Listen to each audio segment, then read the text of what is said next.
Hi friends, once again welcome to the English world. The second episode of the story, The Mysterious Picture. Hope you are keeping fine. Are you attending the class regularly? Good. Did you do your assignments that I had given as the homework in the previous class? I think you did it. The first task was to prepare a probable dialogue between the Archduke and Tile. The second was to find the answer to the textual questions. Here is a copy of answer sent to me by one of my students. Let's listen the dialogue now.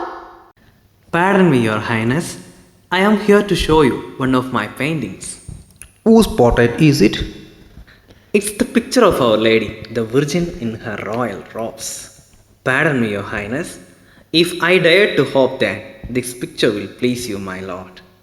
You do have a tongue in your head, and you certainly seem to know how to use it. May Your Highness pardon me for my rashness in thinking that one of my paintings will please Your Highness. What do you expect from me? Your Highness might offer me the chair of your court painter. I shall be delighted to make you my court painter. Thank you, my lord. Now, let me refresh the story we have already learned. I hope you are remembering the story. Do you remember who is the main character?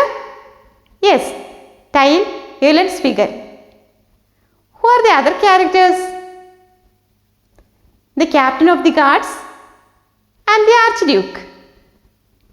Where did he reach? He reached the palace of the Archduke of Battenberg. Tile, the artist, reached the palace of the Archduke of Battenberg, but he was stopped at the entrance by the captain of guards because he and his donkey looked like skeletons. When he understood that Tile came from Flanders and the Flemish painters have great demand all over Europe, he gave him permission to meet the Archduke and handed over the painting that he brought for His Highness. The Archduke was impressed by his painting and style of his presentation. He appointed Tile as the court painter. Yes, now our hero Tile became the court painter of the palace of Archduke of Battenberg, didn't he? Yes. Friends, I know you are very eager to know what comes in the rest of the story and what is the mystery behind it. Okay friends, we studied the first 4 paragraphs in the last class. Now we can study the next. All of you take your textbook and get ready to read page number 12 and paragraph 4. Your Highness, may it please you to remember me and my donkey Jeff for just one more minute. Tile replied, my donkey has been feeding himself fairly well all along the way on the thorns in the hedges and the grass on the roadside. But I have had nothing to eat for the past 3 days. My stomach has been complaining very loudly. Perhaps Your Highness can even hear it now. I have been feeding myself with the dreams of good food and drink at your royal table. The Archduke smiled and said, well, my dear fellow, you will certainly have something more solid than dreams to feed on. But where is your donkey? I left him outside, opposite the palace. I shall be most grateful if Jeff is looked after. He needs a little fodder and lodging at night, said Tile. The Archduke immediately ordered the donkey to be taken care of, and he added, treat it like one of my own animals. Before long, supper was served, and it was like a wedding feast. The tables were loaded with every kind of food and drink. Wine flowed like water. The courtiers stuffed themselves with the choicest dishes. The Archduke made Tile eat and drink until his stomach was about to burst. The Archduke too ate heartily. His face was flushed with drink, but he seemed lost in thought. He suddenly looked up and said loudly, our court painter must paint our portrait so that we will have the satisfaction of leaving our memory to our descendants. We too have to take our place in history along with our noble ancestors whose portraits adorn these walls. It is sad to think of death. We do not know when God will think fit to summon us, but our portrait should be painted. Tile quickly replied, Your Lordship's slightest wish is to me command. All the same, I do feel rather unhappy about painting your Lordship all by yourself. It is not terrible to think of your Lordship being lonely forever and ever. Don't you think, ladies and gentlemen, that His Highness should be accompanied at least by Her Highness, her ladies, the noble generals and captains who adorn this court? A court like this has a few rivals in splendor, lowliness and chivalry. In the midst of such valor and beauty, I will make my lord and lady shine forth like the moon surrounded by lanterns. Okay friends, may I ask some questions based on your reading? What is the name of his donkey? I think all of you know. It is Jeff. Do you think Tile and his donkey were hungry? Yes, Tile was hungry, but his donkey Jeff was not hungry. He told the Archduke that he was hungry as he had nothing to eat. But his donkey was not hungry as it was feeding thorns in the hedges and the grass on the roadside. Read the passage again and underline the difficult words. You can also refer the glossary and dictionary. Who are our ancestors? Or what is the meaning of ancestors? Ancestors are our forefathers. We all have parents. Some of you have grandparents or grand-grandparents. They are our ancestors. Descendant. Then, who is descendant? Descendants are our followers. Descendant is a person, plant, animal that is descended a particular ancestor. What is hedge? We can see hedges in front of the houses or roadside. Hedge is a living wall composed of plants. Some hedges plants are purely decorative. It is very beautiful to see. Tile was very hungry. He said he did not eat anything for past 3 days. Then added he was dreaming that he had been feeding himself with the good food and drink from the royal table. Did he get anything solid than dream to feed on? Or did his dream materialize? Yes, supper was served as a wedding feast. The table were loaded with every kind of food and drink. Wine flowed like water. It's European culture. Wine is like water over there. But the Indian culture, it's different. The weather is different, so we should not imitate them. After having the heavy meal, Archduke expressed his wish. Tile could paint the portraits so that he could leave his memory to his descendants. What did the Archduke want Tile to do? He wanted Tile to paint his portrait.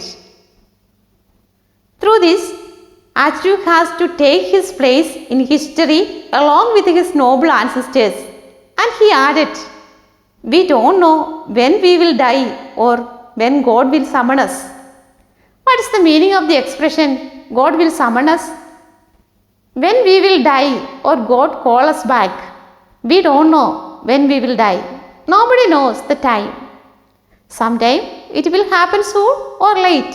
So we should prepare for that. We should not live forever. നമുക്ക് നമ്മുടെ ജീവിതത്തെക്കുറിച്ച് ഒരു ഉറപ്പും പറയാനാവില്ല. കാരണം ദൈവം എപ്പോഴാണ് നമ്മളെ വിളിക്കുക എന്നുള്ളത് നമുക്ക് ഉറപ്പുള്ള ഒരു കാര്യമല്ല. അത് ചിലപ്പോൾ ഇപ്പോഴാകാം, ചിലപ്പോൾ പിന്നീടാവാം. നമുക്ക് ചെയ്യാനാവുന്നത് നമുക്ക് പ്രിപ്പയർ ആയിരിക്കുക, തയ്യാറായിരിക്കുക. എപ്പോൾ വിളിച്ചാലും നമ്മുടെ ഡ്യൂട്ടി കൃത്യമായി നിർവഹിച്ചിരിക്കുക എന്നുള്ളതാണ്. When the Archduke wanted Tile to paint his picture, he became unhappy. What made him unhappy? Tile really wanted to paint a portrait of the Archduke with all his courtiers, who were compared to moon and the lanterns. Can you find the answer from the 6th paragraph? The lord and lady were compared to the moon and the courtiers were compared to the lanterns. ആരെയാണ് ചന്ദ്രനായിട്ട് മൂണായിട്ട് compare ചെയ്തിരിക്കുന്നത്? രാജാവിനെയും രാജ്ഞിയെയും അല്ലെങ്കിൽ ഡ്യൂക്കിനെയും ഡച്ചസിനെയുമാണ് മൂണായിട്ട് compare ചെയ്തിരിക്കുന്നത്. അതുപോലെ lanterns ആയിട്ട് compare ചെയ്തിരിക്കുന്നത് അവിടുത്തെ കോർട്ടിയേഴ്സിനെ. Does the story remind you of any other stories that you have read or heard before? Then we can move to the next paragraph. Take your textbook, page number 13 and paragraph 7. The Archduke thought that it was a good idea. Well, my friend, your painting will be a great piece of art. What reward do you expect for it? 100 pieces of gold. You can pay me now or later, just as you please. Here are 100 pieces of gold in advance, said the Archduke, giving him the gold. My lord, you are the most generous of masters. You have filled my lamp with oil. It will forever burn in your honor. The next day, Tile asked the Archduke to allow him to see all the courtiers who were to be painted along with him. They came and saw him one by one. The first to come, the commander-in-chief of the army. He was a short, fat, bald man with an enormous sponge. He whispered in Tile's ear, "When you paint my picture, remember you are to make me look handsome. If you do not make my stomach look flat, I will have you hanged. Remember, I was once a very handsome soldier." An elderly lady came next. She had a large hump on her back. "Sir Painter," she said softly, "make me look young and beautiful. If you don't remove the hump on my back and supply what I lack in beauty, I will have you torn to pieces." A young lady, who was the companion of Duchess, came in as soon as the old lady left. She was young and pretty, but had lost 3 of her front teeth in an accident. She wanted Tile that if in her picture she didn't see herself smiling with a perfect set of pearly teeth, she would have him cut into small bits by her lover. She pointed to the captain of guards. Similar requests and threats continued until he had finished with the last of the courtiers. Then the Archduke sent for him and said, "My dear fellow, I want your portrait to be perfect in every detail. You are to paint all my courtiers exactly as we see them. If you leave out a mole, a pimple, or a single grey hair, I'll have you slaughtered like pig." What reward did Tile ask for his paintings? 100 pieces of gold coins. Who came first to meet Tile with some demands?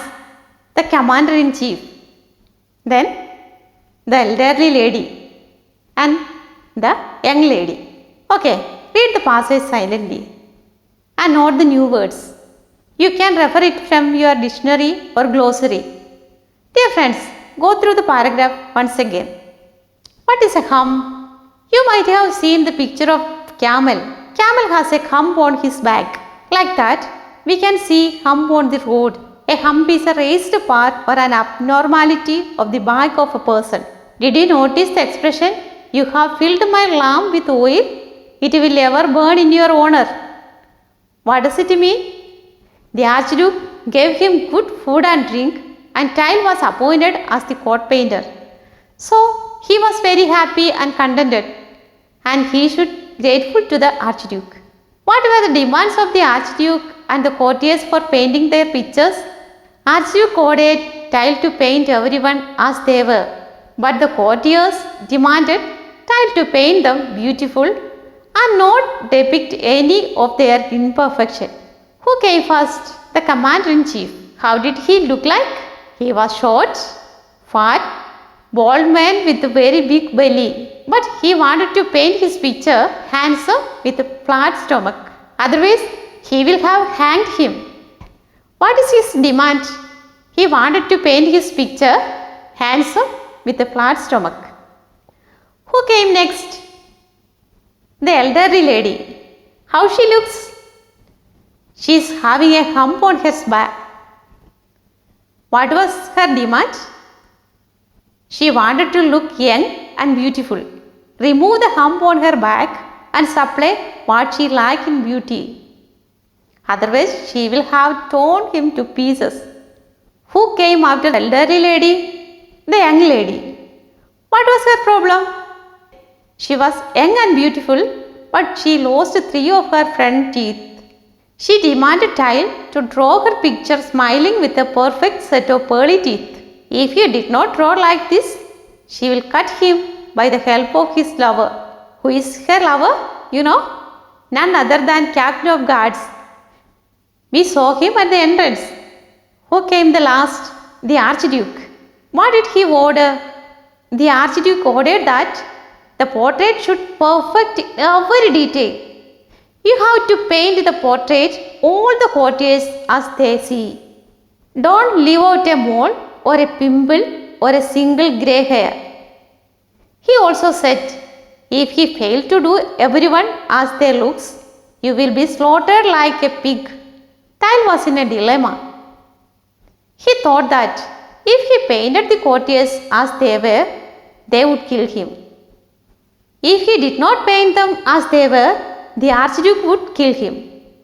So he decided not to paint the picture. Are you following me?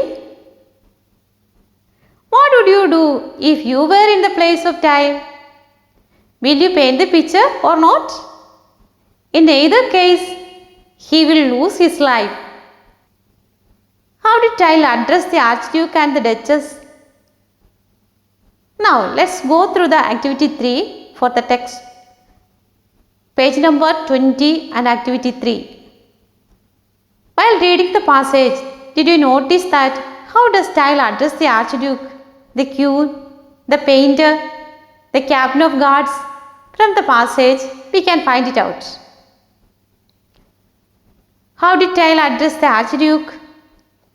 Now we can complete the column by choosing the words from those given in the bracket.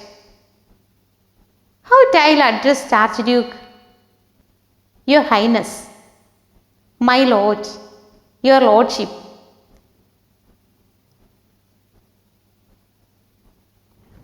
Now, dear friends, do you know how new words made in English language? Yes, there are different ways of making new words. Look at these words: intelligent, intelligently. See, here a new word intelligently is made by adding ly to the root word intelligent. The words or letter combinations that are added to the end of the word to form a new word is called suffix. Suffix. Suffixes are the words which are added to the end of the word to form a new word. Suffixes are of different types. Some change the meaning of the root words.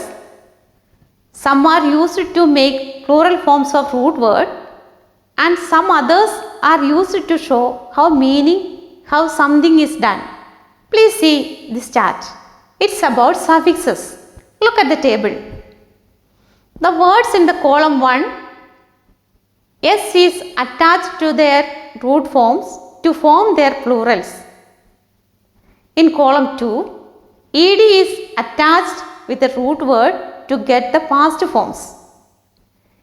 In column 3, ly is used to show how something is done. These are a few examples of suffixes in English. If we take the word feathers, the suffix is s. Another word, attracted. Suffix here is ed.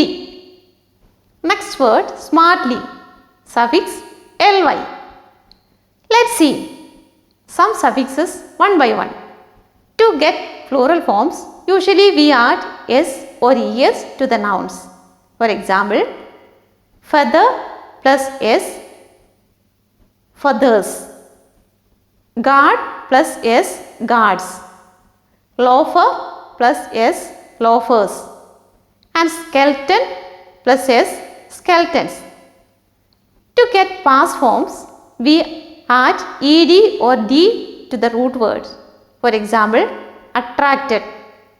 Attract plus ed, attracted. Dance plus d, danced. Called plus d, called. Dismount plus ed, dismounted. To get adverb, we add ly to the root word. For example, smart plus ly, smartly. Handsome plus ly, handsomely. Cool plus ly, coolly. Curious plus ly, curiously. These are some suffixes. There are many more suffixes: full, sheep, ous, etc. etc. Friends, I think you can fill the next column by picking up the suffixed words from the story The Mysterious Picture. This is for today. You have some homeworks. The first one, draft a diary of Tyle the day he was appointed as the court painter. The second, collect a few stories like this and write it down in your notebook and send it to your teacher. The last one, draft a conversation takes place meeting between Tyle and the courtiers. This is the time to stop. Goodbye. God bless.